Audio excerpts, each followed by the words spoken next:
სახელითა მამისათა და ძისათა და სულისა წმინდისათა. ყოლაც ამდელონო, დემთავარნო, პატიოსანო, მამანო, ძვირფასო ძმებო და დებო, გილოცავთ ილიაობას. დღეს არის წმინდა წინასწარმეტყველ ილია თესბიტელის ხსენება. დღეს არის ასევე წმინდა ილია მართლის ჭავჭავაზის ხსენება. და ამ დღეს ჩვენ ყოველთვის ვიკრიბებოდით და ვილოცავდით სრულიად საქართველოს კათოლიკოს პატრიარქ ილია მეორეს ანგელოზის დღეს. და აი ეს სამი დიდი მოღვაწე, რომლებიც მე ჩამორთვალე, მოღვაწეობდნენ სრულიად სხვადასხვა ეპოქებში, სხვადასხვა დროს, მაგრამ მათ აერთიანებდა მთავარი რამ. ისინი იყვნენ წინამძღოლები და სულიერი წინამძღოლები თავიანთი ერების, ხალხების და დიდი მოშურნეობით იცავდნენ ჭეშმარიტ სარწმუნოებას და წინ აღუდგნენ სულიერ და ეროვნულ ღირებულებებთან მებრძოლ ძალებს და შეიძლება ითქვას, რომ გადამწყვეტი როლი შეასრულეს ამ ღირებულებების გადარჩენის საქმეში. დღევანდელი დღე კიდევ განსაკუთრებით მნიშვნელოვანია საქართველოსთვის, ჩვენი განვითარებისთვის, ჩვენი ისტორიისთვის, ვინაიდან დღეს აღინიშნება თხოთის მთაზე მომხდარი სასწაული, რომელიც შეემთხვა მირიან მეფეს, წმინდა მოციქულთა სწორ მეფე მირიანს. და როგორც გახსოვთ თქვენ, სწორედ აი ამ სასწაულმა განაპირობა მისი მოქცევა ჭეშმარიტ სარწმუნოებაზე. ამ სასწაულის შემდეგ გადაწყვიტა მან გაქრისტიანება და შემდეგ ქრისტიანობა გამოაცხადა სახელმწიფო რელიგიად. აი ამ დიდი მოვლენის 1700 წელს აღნიშნავთ ჩვენ წელს, ამ წელიწადს და ამდენად აი ეს დღე განსაკუთრებულია ჩვენთვის ყველასთვის. ბევრი რამის თქმა გვინდა დღეს მის უწმინდესობაზე და უნეტარესობაზე, მის ღირსებებზე, მის თვისებებზე. აი ამ დღეს ჩვენ ყოველთვის ამას აღნიშნავდით დიდი მადლიერებით, სიყვარულით. მაგრამ მე მინდა გავამახვილო თქვენი ყურადღება მის იმ თვისებებზე, განსაკუთრებულ თვისებებზე, მისი ცხოვრებიდან, მისი ღვაწლიდან, რომლებიც საოცრად ეხმიანება დღეს წაკითხულ სახარებას. დღეს თქვენ მოისმინეთ ეპიზოდი ზღვაზე სლვის სასწაულის შესახებ.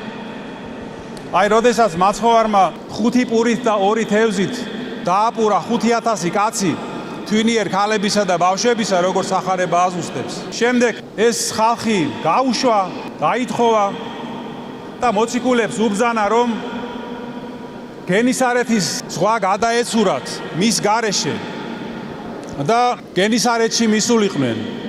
ის კი დარჩა განმარტოვებით სალოცავად.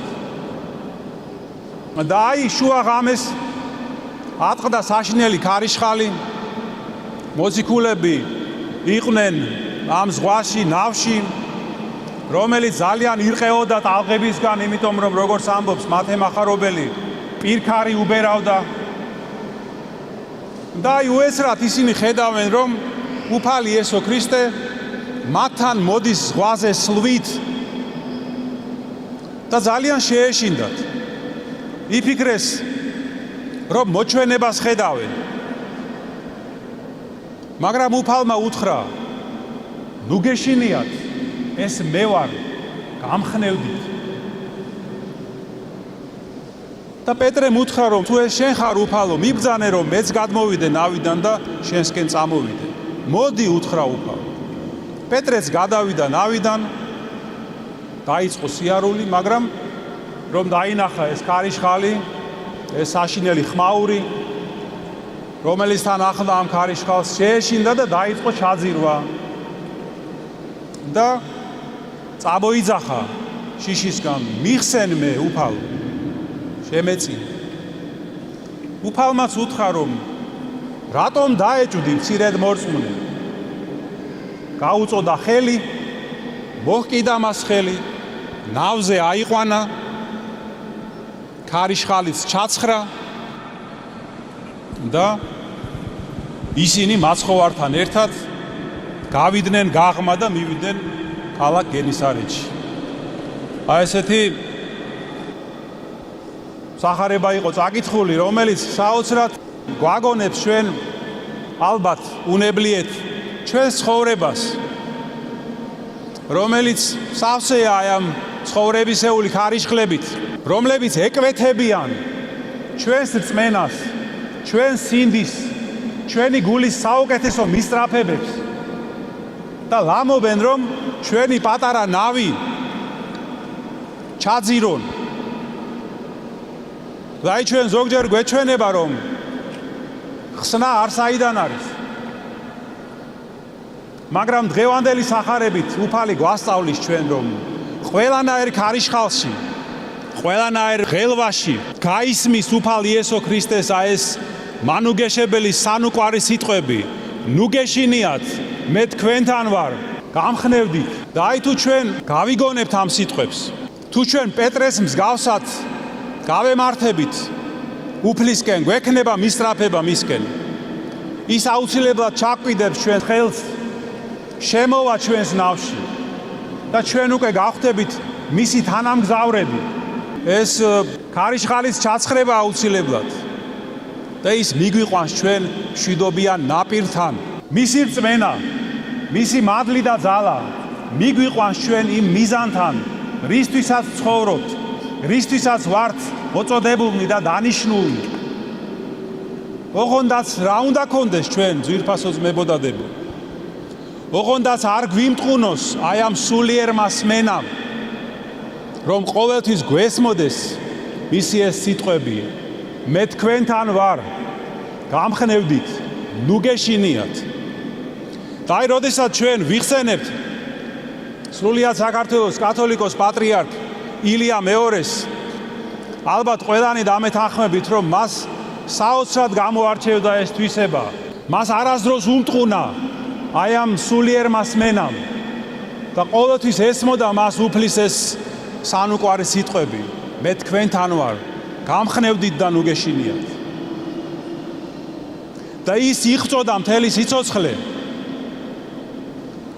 არა მხოლოდ იმისთვის, რომ თვითონ გაეგონა ეს სიტყვები, არამედ რომ მთელ ერს, მთელ ქართველ ხალხს გაეგონა ეს სიტყვები, უფლის ეს სიტყვები და მიუხედავად მრავალი ქარიშხლისა, რომელიც თავს დაატყდა საქართველოს, ჩვენს ეკლესიას, კათოლიკოს პატრიარქ ილია მეორის წინამძღოლობის პერიოდში ვერც ერთმა ამ ქარიშხალმა მისი უწმინდესობა და უნეტარესობა ვერ შეაშინა, ვერ შეარყია და ესე უდრეკად მიისწრაფოდა ის უფლისკენ და მიყავდა მასთან ერთად მთელი ერი და მართავდა აი ამ ეკლესიის ხომალდს ასეთი ურყევი რწმენით და შემართებით და ჩვენ დაგვიტოვა ჩვენ ყველას მის სულიერ შვილებს გამართული, გაძლიერებული და გამრავლებული ეკლესია. და რა თქმა უნდა ამ ყველაფრისთვის ჩვენ მადლობთ მას დიდად, მთელი ქართველი ერი მას მადლობს და პასუხობს დიდი სიყვარულით, დაფასებით და ერთგულებით, რაც განსაკუთრებული ძალით გამოჩნდა მისი გარდაცვალების და დასაფლავების დღეებში. აი დღეს ჩვენ შეკრებილდი ვართ, რომ კიდევ ერთხელ გავიხსენოთ მისი ღვაწლი, მისი პიროვნება, ჩვენი საყვარელი დიდი მეუფე და მამაი ჩვენი ილია და გამოვხატოთ ჩვენი მადლიერება და სიყვარული მის მიმართ. ღმერთმა დალოცოს მისი სული და სასუფეველსაც ათასად დაამკვიდროს, განუსვენოს. კიდევ ერთხელ გილოცავთ ილიაობის დღესასწაულს წმინდა წინასწარმეტყველ ილიას ლოცვით, წმინდა ილია მართლის ჭავჭავაძის ლოცვით. ღმერთმა დაგლოცოთ და გაგახაროთ, ღმერთმა დალოცოს, დაიფაროს, გაამთლიანოს, გააძლიეროს სრულიად საქართველო. ამინ. დღეს ჩვენ ვლოცავთ შემდეგ გვარებს, მარკოიშვილებს კანდელაკებს, სიმსივეებს და ინდაშვილებს ვერთმა გახაროთ, გაგაძლიეროთ და გამრავლოთ. ამინ.